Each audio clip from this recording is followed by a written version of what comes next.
Hello guys, welcome back to our channel. ముందుగా నా ఛానల్ని ఇంకా ఎవరైనా సబ్స్క్రైబ్ చేసుకోకపోతే సబ్స్క్రైబ్ చేసుకోండి. వీడియోని లాస్ట్ వరకు చూడండి, స్కిప్ చేయకుండా. ఓకే, నేను ఈరోజు మీకు ఆలూ కుర్మా ఇంట్లోనే ఈజీగా ఎలా ప్రిపేర్ చేసుకోవాలో చూపిస్తానండి. ముందుగా దీనికి ఒక త్రీ పొటాటోస్ నేను బాయిల్ చేసుకొని పక్కన పెట్టుకున్నాను. తర్వాత స్టవ్ ఆన్ చేసుకొని ప్యాన్ పెట్టి ఆయిల్ వేసుకోండి.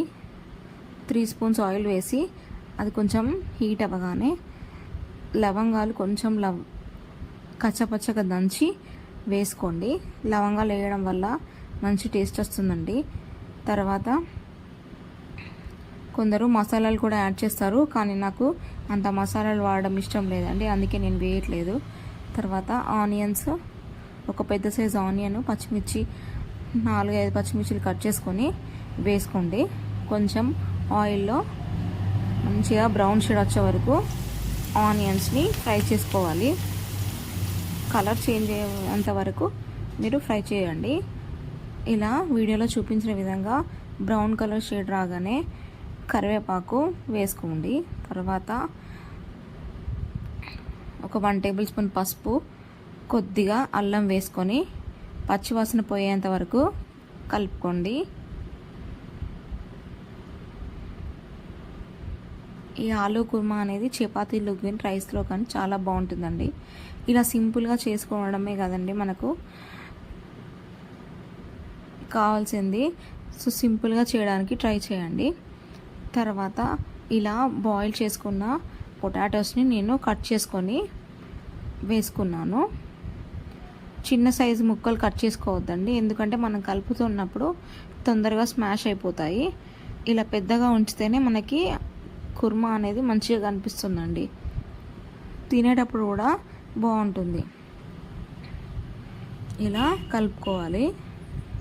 ఆల్రెడీ మనం బాయిల్ చేసాం కాబట్టి ఎక్కువ టైం ఏం పట్టదండి, తొందరగానే అయిపోతుంది. ఒక్కసారి ఇలా కలిపేసుకోండి.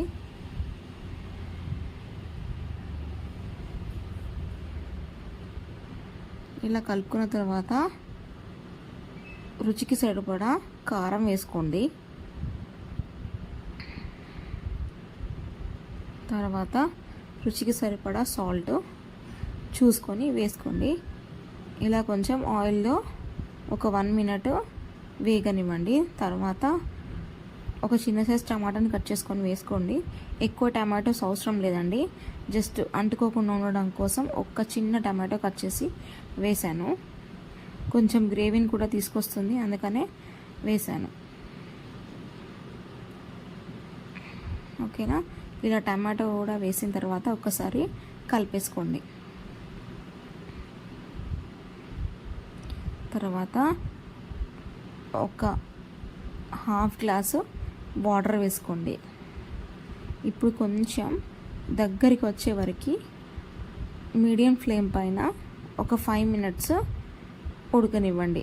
మీకు ఆలూ కుర్మా అనేది కొంచెం దగ్గరికి వస్తుంది, వాటర్ అన్నీ పీల్చుకొని కొంచెం దగ్గరికి వచ్చేస్తుంది.